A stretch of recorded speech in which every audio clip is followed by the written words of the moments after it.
Assalamualaikum warahmatullahi wabarakatuh. Ketemu lagi dalam mata kuliah pengantar ilmu hukum. Untuk pertemuan kali ini kita akan membahas mengenai sumber-sumber hukum. Hukum itu yang kita tahu hukum positif yang diterapkan misalnya dalam kehidupan bernegara itu tentu memiliki sumber. Sumber itu dalam arti dari mana asalnya hukum itu lahir. Nah, begitu. Nah, maka ya sumber-sumber hukum itu ada dua. Sumber hukum dalam arti formal dan sumber hukum dalam arti material. Nah, maka ini akan saya jelaskan dalam presentasi saya ini. Sebelumnya saya ingin menjelaskan dulu ya pengertian dari sumber hukum itu sendiri. Sumber hukum dapat kita artikan adalah segala sesuatu yang menimbulkan aturan yang mengikat dan memaksa sehingga apabila aturan itu dilanggar akan menimbulkan sanksi yang tegas bagi pelanggarnya. Nah, ya jadi apapun ya segala sesuatu ya apapun yang menimbulkan aturan ya kan banyak itu jenis peraturan itu ada undang-undang, ada peraturan pemerintah ya misalnya ada perda ya ada surat edaran misalnya ya perbub dan seterusnya. Jadi apapun jenisnya sepanjang dia dapat menimbulkan aturan yang mengikat dan memaksa ya. Mengikat dan memaksa itu ya aturan itu berlaku untuk suatu wilayah tertentu dan orang-orang yang ada di dalamnya ya tanpa terkecuali. Nah, memang hukum itu kan begitu. Kita tinggal di suatu wilayah, maka kita harus tunduk pada hukum yang berlaku di wilayah tersebut. Tidak bisa kita menghindar ya. Nah, maka dia akan memaksa. Ya, tentu unsur pemaksa itu kan dari sanksi asalnya. Hukum itu dapat mengikat dan memaksa karena ada sanksi. Nah, apabila aturan itu dilanggar akan menimbulkan sanksi. Nah, begitu. Maka sanksi itulah yang akan menimbulkan unsur mengikat dan memaksa pada suatu aturan hukum itu. Ya, tentu sanksi yang tegas bagi pelanggarnya. Nah, maka apapun ya segala sesuatu sepanjang dia dapat menimbulkan aturan yang mengikat dan memaksa ya untuk wilayahnya, untuk orang-orang yang ada dalamnya, untuk waktu tertentu ya. Apabila aturan itu dilanggar, maka akan timbul sanksi. Nah, disitulah unsur memaksanya. Jadi apapun sepanjang dia dapat menimbulkan aturan yang mengikat dan memaksa, maka itu dapat dikatakan sebagai sumber hukum. Ya. Nah, sedikit kita lihat apa yang dimaksud dengan sumber hukum menurut Sudikno Mertokusumo. Kalau tadi pengertian sumber hukum secara umum, nah maka ini pengertian sumber hukum menurut Sudikno Mertokusumo. Pertama, Sudikno mengatakan sumber hukum itu sebagai asas hukum, yaitu merupakan permulaan hukum, misalnya kehendak Tuhan, akal, jiwa. Nah, pertama ini Sudikno menafsirkan sumber hukum itu secara filosofis. Ya, dia bicara asas, nilai-nilai. Dikatakan permulaan dari hukum, bahkan belum jadi hukum, masih menjadi nilai-nilai saja. Misalnya kehendak Tuhan, akal, jiwa. Nah, ya kalau kehendak Tuhan itu misalnya hukum agama yang ada di dalam syariat atau dalam kitab suci. Nah, itu sebagai sumber hukum itu. Ya. Atau akal, jiwa bangsa itu adalah ideologi negara. Nah, seperti di negara kita misalnya kita punya ideologi Pancasila. Nah, Pancasila itu sebagai sumber hukum, artinya nilai-nilai yang ada di dalam Pancasila itu itulah nanti yang diturunkan ke dalam bentuk hukum-hukum positif yang konkret yang berlaku di negara Indonesia ini. Nah, begitu ya. Ini pertama cara filosofis Sudikno menafsirkan. Lalu sumber hukum itu dikatakan juga menunjukkan hukum-hukum terdahulu yang memberikan bahan-bahan kepada hukum yang sekarang yang berlaku. Misalnya hukum Perancis dan Romawi. Nah, ini lihat kepada ius historism ya, atau hukum yang berlaku di masa lalu. Itu juga bisa menjadi sumber hukum ya, dalam arti ya sumber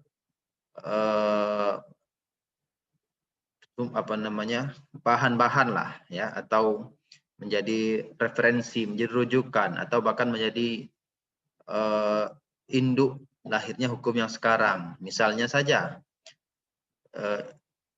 sekarang ya di Indonesia ini kita masih menggunakan KUH pidana, KUH perdata ya, kompilasi hukum Islam masih kita pakai. Nah, itu hukum peninggalan masa lalu.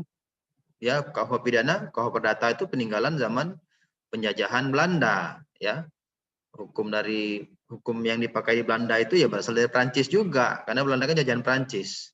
Prancis jajahan Romawi. Nah, artinya di sini itulah dikatakan hukum terdahulu yang menginspirasi lahirnya hukum sekarang. Ya, paling-paling dirubah ya, dimodifikasi, disesuaikan dengan perkembangan zaman gitu ya. Ada juga mungkin yang masih belum, seperti KUH pidana, KUH perdata itu hanya berdasarkan azas konkordansi saja dulu diberlakukan, penyesuaian ya seperlunya saja. Secara keseluruhan substansinya masih mirip dengan peninggalan Belanda pada waktu itu. Nah, inilah ya. Jadi ius historism itu juga bisa menjadi sumber hukum ya. Lalu Sudikno juga mengatakan sumber hukum itu sebagai sumber berlakunya yang memberi kekuatan berlaku secara formal kepada peraturan hukum penguasa masyarakat. Ini melihat sumber hukum itu secara formal dalam arti untuk memberikan legitimasi ya keberlakuan suatu aturan hukum tadi. Misalnya di negara Indonesia ini ada undang-undang. Nah, undang-undang itu punya legitimasi jika memang dia dibentuk dengan prosedur yang benar dan oleh lembaga yang benar. Maka dia punya legitimasi, kekuatan berlaku secara formal, begitu. Tapi kalau undang-undang itu cacat hukum, ya dalam arti prosedur atau mekanisme pembuatannya salah, atau bahkan dibuat oleh lembaga yang salah, tentu dia tidak punya kekuatan mengikat berlaku secara formal ya. Ya batal demi hukum ya kalau dia ya dibuat oleh lembaga yang salah itu. Ya. Atau dapat dibatalkan jika ada mekanismenya yang keliru begitu.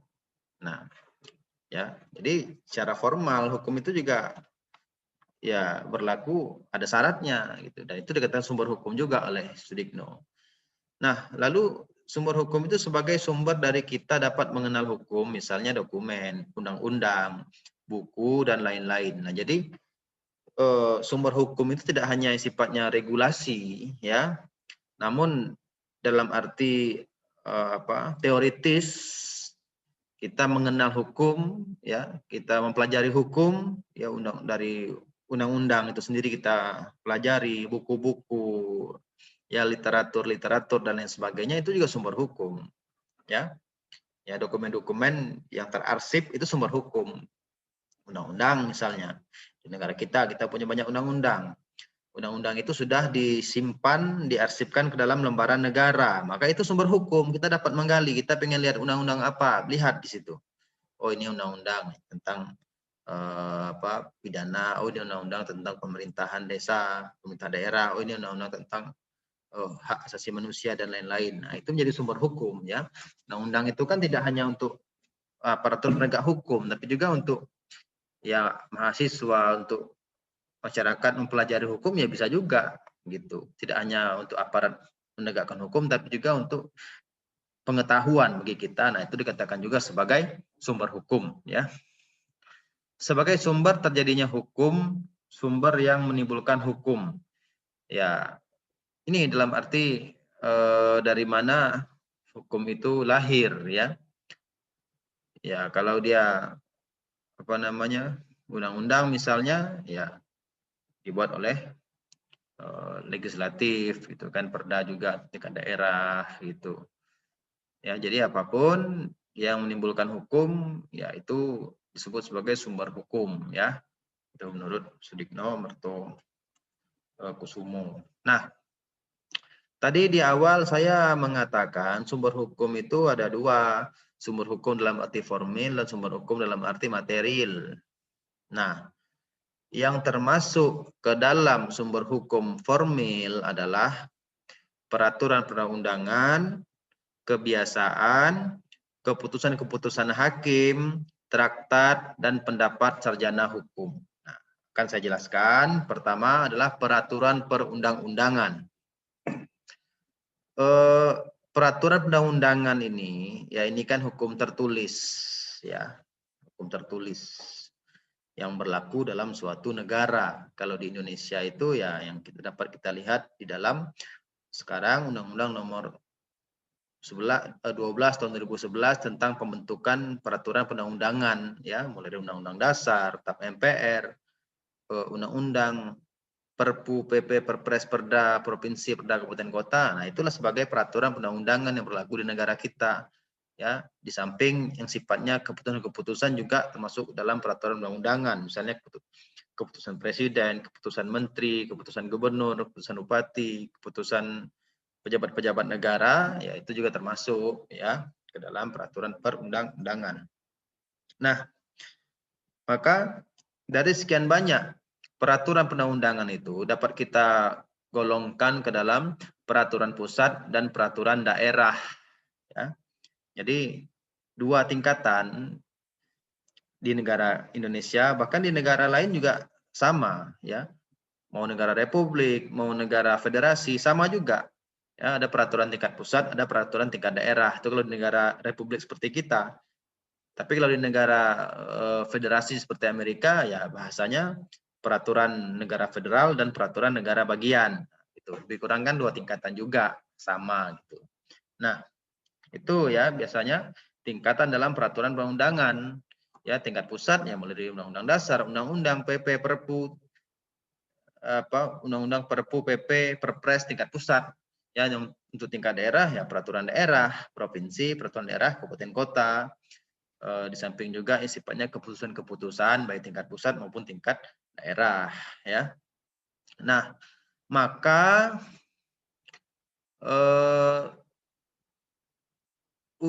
peraturan perundang-undangan tadi, ya, dia keberlakuannya dalam suatu negara juga punya aturan main yang bersandarkan kepada asas-asas hukum. Nah, asas hukum ini juga sumber hukum tadi kan seperti yang dijelaskan oleh Sudikno Merto Kusumo tadi, ya di awal. Nah, di negara kita saya akan mencontohkan dalam hukum pidana itu ada asas yang berbunyi ya asas legalitas yang berbunyi nullium delictum nulla pena sine previa lege punali, ya ada tambahannya. Ini asas legalitas pasal 1 ayat 1 KUH pidana yang artinya tiada perbuatan dapat dipidana kecuali sudah ada aturan hukum yang mengatur sebelumnya. Nah, ini asas, ini sumber hukum juga. Ya, sebagai sandaran berpikir penegakan atau penerapan suatu aturan hukum. Nah, ini berlaku di negara kita, asas legalitas ini. Artinya tidak ada orang yang boleh dihukum pidana atas satu perbuatan yang mana perbuatan itu belum ada aturannya. Nah, begitu kira-kira dalam mengartikan asas legalitas ini. Itu juga itulah sebagai sandaran pemberlakuan aturan hukum di negara kita. Ini kan meniru Belanda sebenarnya. Ya. Jadi tidak bisa aparat menghukum orang atas perbuatan yang belum ada diatur dalam undang-undang begitu. Itu prinsipnya begitu. Walaupun dalam penegakannya masih ada celah-celah, ya. Misalnya begini. Dulu ya saya pernah juga mencontohkan ini ke Anda. Ada Sumanto yang melakukan kanibalisme dulu, ya. Nah, Sumanto itu kalau menurut asas legalitas tidak bisa dihukum karena kanibalisme belum diatur di dalam undang-undang. di negara kita. Undang-undang manapun belum ada yang mengatur masalah itu, termasuk KUH pidana. Nah, kalau disandarkan kepada azas legalitas sebenarnya tidak bisa. Namun pada waktu itu karena menimbulkan keresahan di masyarakat, kalau orang ini dibiarkan kan keluarga korban juga tidak terima, masyarakat akan resah, ya, ini tetap dihukum dengan penafsiran hukum lagi, ya. Cari undang-undang atau pasal-pasal yang lain yang bisa disangkutkan di situ. Kalau kanibal tidak ada pasalnya. Nah, pada waktu itu si Sumanto ini terkena pasal pencurian. Ya. Nah, di penafsiran ekstensif dari pasal tentang pencurian itu, ya. 362 KUH pidana. Nah, itu ya dalam hukum pidana misalnya itu asas yang berlaku sebagai ya sumber pemberlakuan suatu aturan hukum di negara kita. Ada juga azas lex posteriori derogat lex priori. Nah, ini azas yang berlaku dalam hukum tata negara, yaitu ya hukum yang lebih tinggi kedudukannya, hukum yang lebih baru ya dapat mengesampingkan hukum yang lama gitu. Lex posterior derogat lex priori. Hukum yang baru dapat mengesampingkan hukum yang lama, itu bahasa Indonesianya. Ya, ini berlaku sebagai asas ya pembelakuan hukum di negara kita. Itulah makanya berlaku di sini apa? Jika suatu undang-undang sudah direvisi, diperbaharui, atau kalau undang-undang dasar diamandemen sifatnya, maka yang berlaku yang terbaru, yang lama tidak berlaku lagi. Kalau dia keseluruhan yang dirubah, tapi kalau hanya sebagian ya sebagian itu saja yang tidak berlaku, kan gitu. Ya, misal sekarang kita tentang pemerintah daerah berlaku Undang-Undang Nomor 23 Tahun 2014. Ternyata sebelum ini ada Undang-Undang 32 Tahun 2004 tentang pemerintah daerah. Sebelumnya lagi ada Undang-Undang Nomor 22 Tahun 99. Sebelumnya lagi ada lagi, sebelumnya lagi ada lagi. Nah, itu artinya berlaku asas lex posteriori derogat lex priori. Hukum yang terbaru dapat mengesampingkan hukum yang lama. Karena memang sudah ada hukum yang terbarunya, undang-undang yang terbaru yang paling up to date, ya. Nah, maka undang-undang yang sama sebelumnya tidak berlaku lagi. Dia hanya sebagai historism saja untuk pengetahuan, untuk ya memberikan perbandingan dan seterusnya, begitu. Ya, ada lagi asas lex superior derogat lex inferiori, artinya hukum yang lebih tinggi dapat mengesampingkan hukum yang lebih rendah. Inilah asas hukum, sumber hukum, ya. Berlaku di negara kita. Misal tadi saya sampaikan, kita punya hierarki peraturan perundang-undangan. Mulai dari undang-undang dasar yang paling tinggi, lalu di bawah ada TAP MPR, dan di bawahnya lagi ada undang-undang dan Perpu.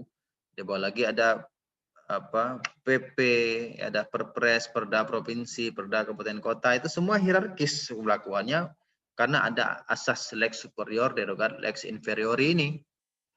Hukum yang lebih tinggi dapat mengesampingkan hukum yang lebih rendah. Artinya di sini berlaku kalau ada peraturan perundang-undangan yang lebih rendah bertentangan dengan yang lebih tinggi atau dengan yang di atasnya, maka yang berlaku adalah yang lebih tinggi. Yang lebih rendah harus disesuaikan dengan yang lebih di atasnya. Nah, itulah maka di negara kita ada mekanisme, ada Mahkamah Konstitusi ya untuk kita menggugat kalau ada undang-undang yang bertentangan dengan undang-undang dasar. Mahkamah Agung juga bisa untuk menyelesaikan masalah jika ada peraturan perundang-undangan di bawah undang-undang yang bertentangan dengan undang-undang, dapat digugat di Mahkamah Agung. Jadi sudah ada tempat dan mekanismenya, ya. Nah, gitu. Uji material namanya, ya. Judicial review nanti secara hukum gitu. Nah, maka banyak orang ya kemarin yang ribut-ribut masalah undang-undang cipta kerja itu kan muncul gagasan nanti sudah disahkan silakan kalau ada yang merasa keberatan dengan pasal-pasalnya silakan gugat ke MK, kan ada muncul begitu kemarin. Yaitu karena sudah ada mekanismenya begitu. Ya. Bisa ya kalau dikira-kira ada pasal-pasal yang bertentangan dengan Undang-Undang Dasar. Tuh, bisa digugat. Nah, gitu ya. Nah, karena asas inilah maka muncul mekanisme seperti itu. Nah, yang selanjutnya asas lex specialis derogat lex generalis. Artinya hukum yang khusus dapat mengesampingkan hukum yang umum. Gitu. Jadi kalau ada misalnya undang-undang khusus yang mengatur masalah tertentu, dan ternyata masalah itu juga ada diatur oleh undang-undang lain, tapi undang-undang itu bukan khusus itu saja, ya dia lebih umum, maka yang berlaku yang khusus. Misalnya, sekarang kita punya undang-undang tentang KDRT, undang-undang tentang pemberantasan tidak pidana korupsi. Kita punya undang-undang itu, undang-undang tentang terorisme, kita punya. Nah, undang-undang juga tentang penyalahgunaan narkoba. Kita punya undang-undang itu yang khusus mengatur masalah itu saja. Nah, ternyata permasalahan-permasalahan itu juga diatur dalam KUH pidana. Nah, namun karena ada asas ini, maka keberlakuannya jika ada permasalahan seperti itu, maka yang digunakan pertama kali adalah undang-undang yang khususnya. Nah, begitu. Yang umum itu hanya sebagai perbandingan saja. Karena sudah ada yang khusus, maka itu yang berlaku, ya. Nah, itulah sebagai sumber hukum juga.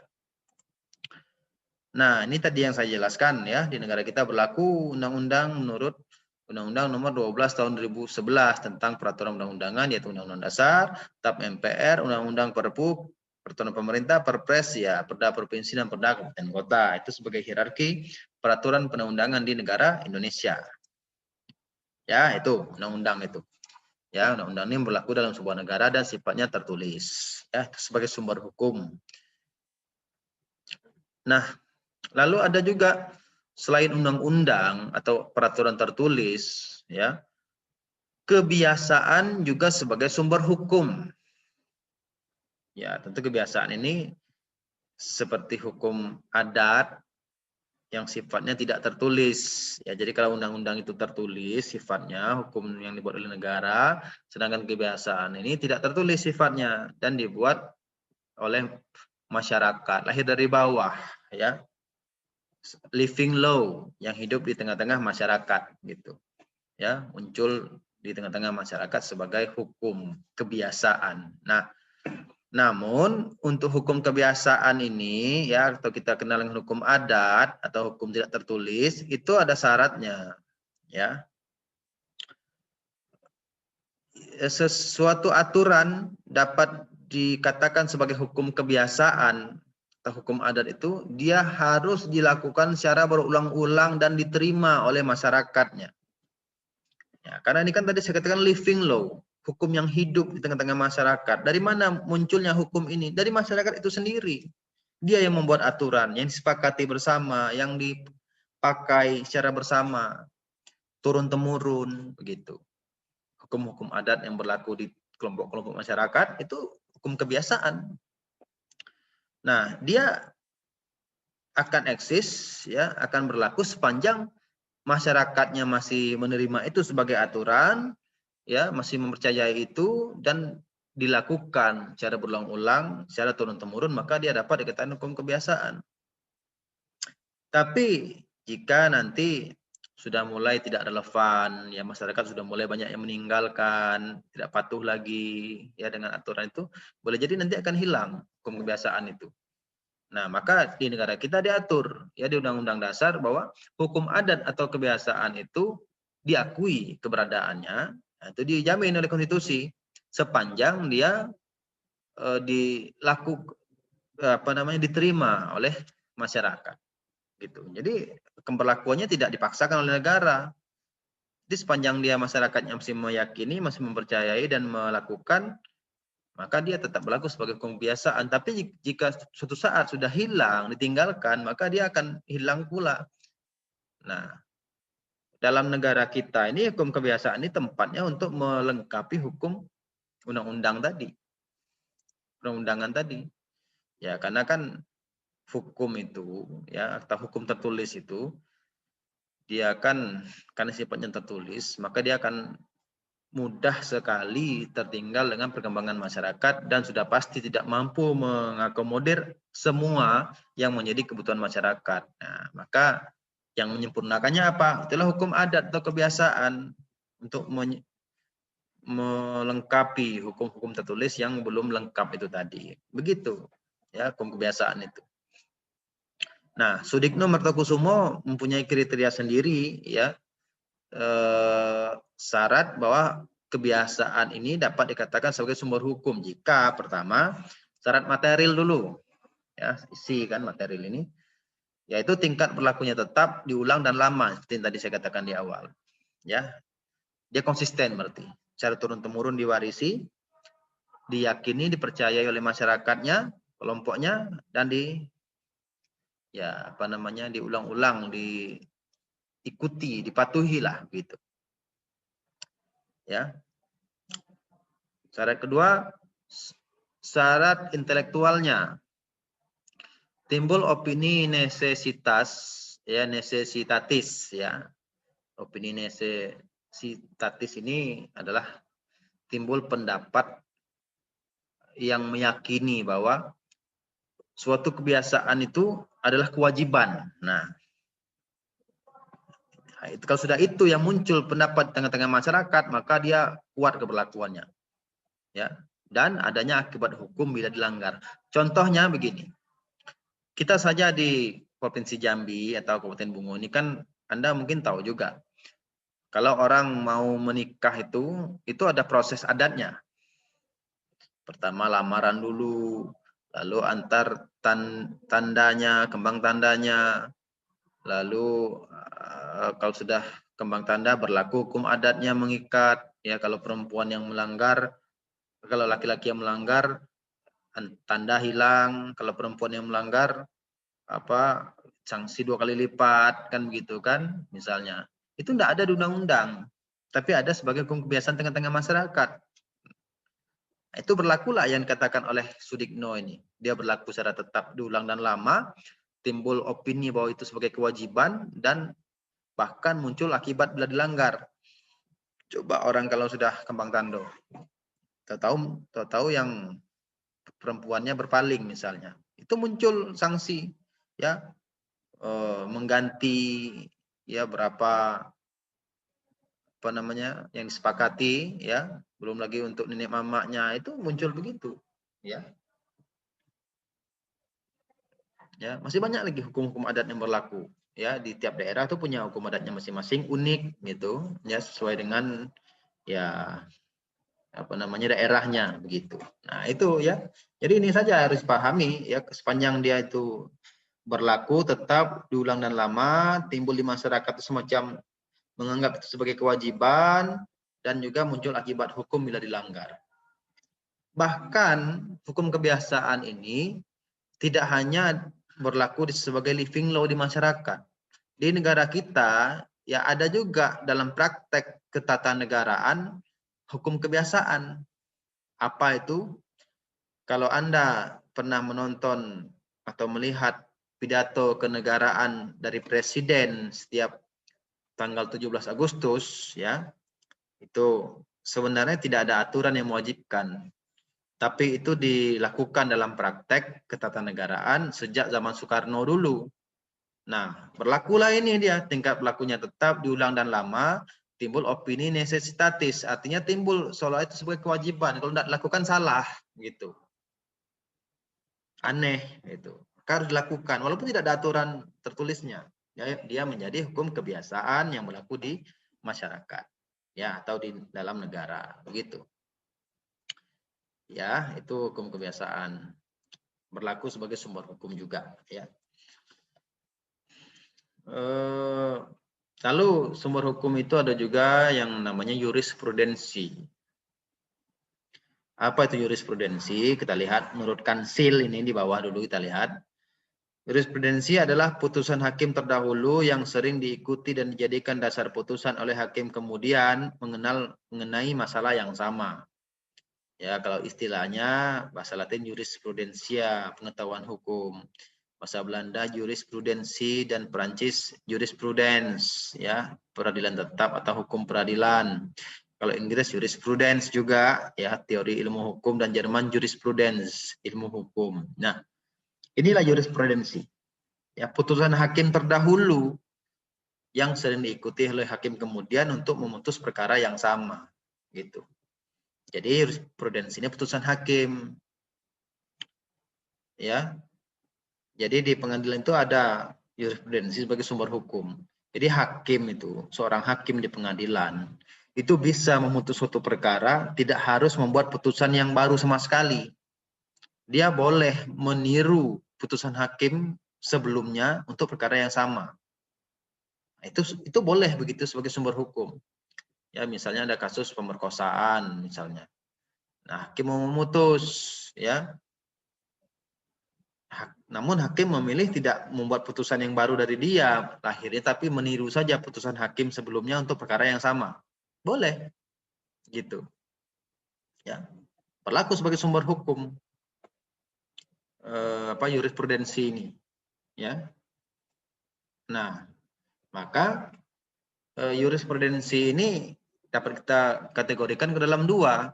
Ada jurisprudensi tetap dan ada jurisprudensi tidak tetap. Yang dikatakan jurisprudensi tetap itu yaitu putusan hakim yang terjadi karena rangkaian putusan yang serupa dan dijadikan dasar atau patokan untuk memutus perkara yang sama. Ini standar Areston. Ya, artinya ini sama dengan tadi hukum kebiasaan, dia dilakukan berulang-ulang, tetap gitu kan, diakui. Nah, ini juga ada putusan hakim terdahulu itu yang rutin, ya, menjadi rujukan oleh hakim sekarang ini untuk memutus perkara yang sama. Bahkan menjadi standar keputusan. Misalnya kalau ada koruptor, ya korupsinya sekian miliar, ya. Nah, standar ya pernah diputus dulu hukumannya 10 tahun misalnya penjara, dan ternyata itu diikuti oleh hakim-hakim sekarang, bahkan menjadi standar, bisa. Ya, walaupun itu tidak sama persis dengan undang-undang, bisa. Karena jurisprudensi juga sumber hukum, gitu. Boleh. Jurisprudensi ini banyak digunakan di negara yang berfaham Anglo-Saxon atau negara common law seperti Inggris dan negara-negara persemakmurannya itu sangat jurisprudens sebagai sumber hukumnya. Tapi kalau di negara yang Eropa kontinental atau civil law system ini seperti negara kita itu tidak terlalu sering digunakan, ya, karena berbeda konsep hukumnya. Nah, maka ya ada juga jurisprudensi tidak tetap, itu putusan hakim terdahulu yang bukan standar Areston, ya. Banyak putusan hakim terdahulu bisa kita lihat. Kita bisa sekarang melihat di salah putusan hakim di situs Mahkamah Agung itu. Nah, itu adalah yang banyak itu yang tidak digunakan selanjutnya, itu adalah jurisprudensi tidak tetap dan bukan standar Areston. Dia dikatakan jurisprudensi tetap itu kalau dia diikuti terus berulang-ulang sekarang ini oleh hakim yang sekarang, ditirulah putusan-putusan hakim yang lama itu, tapi banyak yang mengikuti gitu. Nah, ya. Jadi jurisprudensi adalah putusan hakim terdahulu yang diikuti oleh hakim sekarang untuk memutus perkara yang sama. Itu dikatakan sebagai jurisprudensi. Dia adalah sumber hukum, ya. Nah, ini tadi yang saya jelaskan tadi, ya. Ada asas preseden ya dalam penggunaan jurisprudensi ini. Kan tadi saya katakan jurisprudensi ini banyak diikuti di negara-negara Anglo-Saxon atau common law, ya. Nah, karena di negara common law ini ada asas preseden, yaitu hakim terikat atau tidak boleh menyimpang dari putusan yang lebih dahulu dari hakim yang lebih tinggi atau yang bersifat hierarkis. Jadi ada semacam asas lagi di sini dalam negara common law atau Anglo-Saxon ini, ya, bahwa hakim itu tidak boleh menyimpang dari putusan yang dahulu. Jadi mereka itu ya memutus perkara itu bukan melihat undang-undang, tapi melihat putusan hakim. Karena memang seperti inilah dalam negara Anglo-Saxon dari awal gitu. Ya, mereka itu hukum itu tidak membuat undang-undang, tapi hanya dalam praktek peradilan saja. Ya, diputuskan oleh juri, nanti itulah menjadi putusan dan menjadi standar Areston tadi, ya. Berlaku dia mengikat. Jadi kalau ada perkara hari ini, ya, ternyata sudah ada dulu diputus oleh hakim-hakim sebelumnya, ikuti itu dalam negara Anglo-Saxon.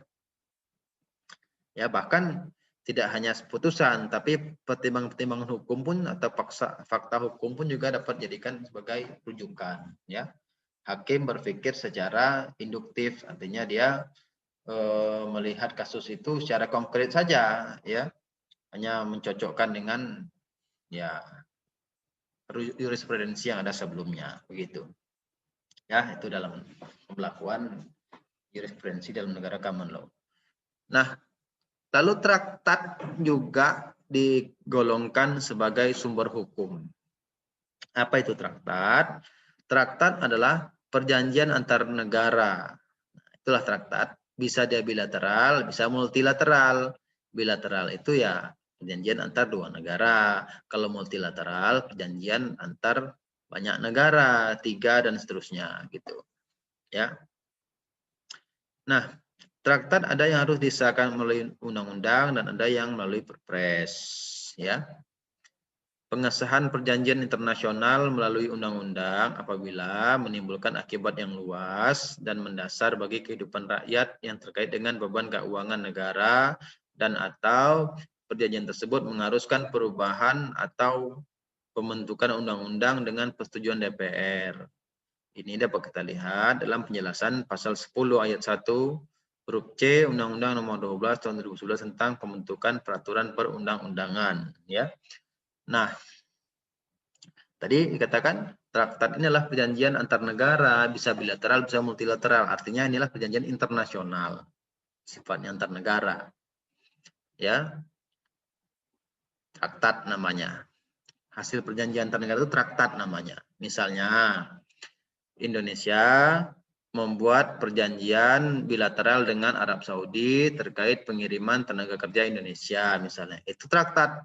Keluarannya dalam bentuk traktat. Atau PBB, ya, sebagai wadah antar negara-negara di dunia ini, ya, membuat kesepakatan dengan anggota negara-negara anggotanya tentang apa, misalnya tentang go green, tentang emisi rumah kaca, misal, atau tentang reboisasi misalnya, ya, itu traktat, ya, sifatnya multilateral gitu, ya, karena ada perjanjian antar negara tadi dituangkan dalam bentuk traktat namanya. Nah, kenapa traktat ini ya dikatakan harus disahkan melalui undang-undang atau perpres, ya? Karena begini, traktat ini kan tidak ada bentuk formalnya dalam peraturan perundang-undangan pada sebuah negara. Negara kita saja, Indonesia misalnya. Kita punya peraturan perundang-undangan, tapi tidak traktat di situ. Kita punya undang-undang dasar, TAP MPR, undang-undang Perpu, PP, Perpres, Perda, kita punya itu. Tapi tidak traktat kan? Nah, maka traktat tadi kalau ada negara kita melakukan perjanjian dengan negara lain, maka traktat tadi harus diratifikasi dulu ke dalam bentuk peraturan perundang-undangan yang ada di negara kita. Nah, maka pintu masuknya bisa melalui undang-undang atau perpres. Tinggal lihat apa namanya, tinggal dilihat jenisnya apa. Ya, kalau dia berakibat luas bagi masyarakat terkait beban keuangan negara, maka undang-undang sebagai bentuk ratifikasi traktat itu. Kalau dia hanya yang sifatnya tidak terlalu berpengaruh luas, ya cukup dengan perpres saja. Ya, ya seperti misalnya ya Human Declaration of Human Rights, ya itu traktat. Nah, di negara kita dituangkan dalam bentuk undang-undang, muncullah undang-undang tentang HAM, hak asasi manusia. Walaupun tidak semua diambil gitu. Nah, begitu ya. Jadi traktat itu harus dituangkan ya ke dalam instrumen yang ada dalam suatu negara gitu. Ya, sesuai dengan apa yang menjadi apa namanya?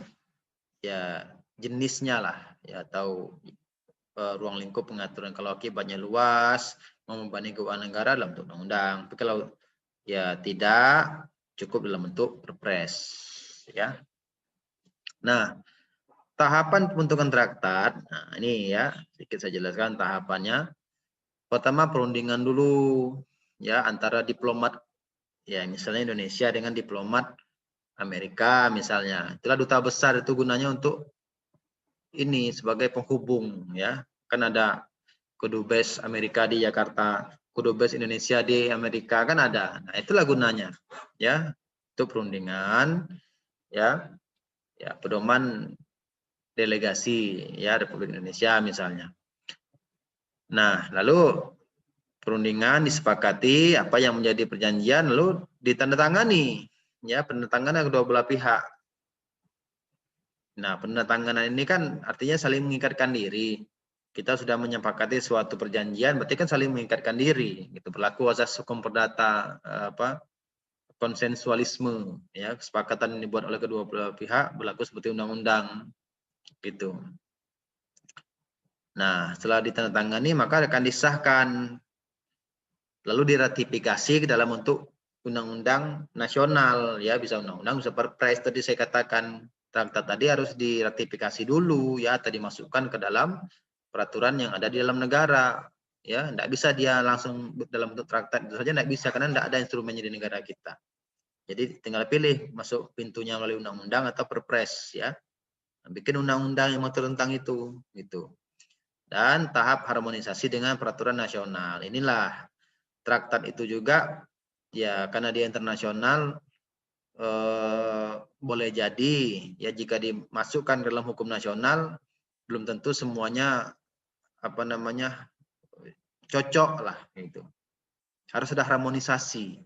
Tadi saya katakan misalnya kita punya undang-undang tentang hak asasi manusia, undang-undang nomor 3199 itu dari traktat awalnya, dari Universal Declaration of Human Rights PBB. Itu yang kita ratifikasi. Namun ada harmonisasi juga di situ, artinya tidak semua ketentuan itu dapat dimasukkan.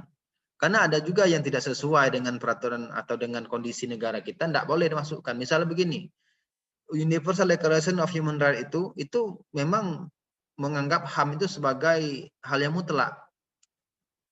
Di situ boleh orang ngapain saja, orang boleh kumpul kebo boleh, ya, artinya itu sebagai hak gitu kan, mau tinggal dengan siapa, mau menikah atau tidak gitu ya. Ya, mau memeluk agama atau tidak misalnya sebagai hak. Nah, kita kan tidak bisa serta-merta begitu. Karena kita punya juga hukum atau kebiasaan, ya. Tidak boleh begitu, tidak boleh orang tidak beragama di sini, tidak boleh orang kumpul kebo di sini kan gitu, kan tidak bisa, kan dicari yang relevan, itulah yang diratifikasi, gitu ya, traktat sebagai perjanjian antar negara. Nah, ada juga doktrin juga sebagai sumber hukum.